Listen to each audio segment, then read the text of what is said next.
So yung mga food trip, nandito tayo ngayon sa Mr. Pares Baguio na matatagpuan sa number 44 Brookside Street, Baguio City. At ito nga, meron nga tayo dito Mr. Pares Pata. 750 pesos, may 4 na itlog, 4 na rice. Pwede kayong umingi ng sabaw, unlimited sabaw. Meron din unlimited condiments.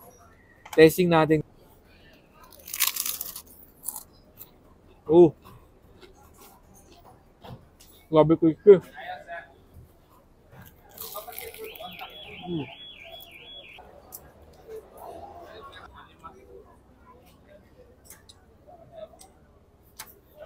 Ang masabi ko lang, kung crispy pata ang pag-uusapan, dinig nyo naman, crispy talaga siya. Tsaka ang kinaganda, ayun o, juicy yung loob niya. Hindi siya dry, ayun o, moist pa siya o. Nakita nyo, ayun, nausok-usok pa.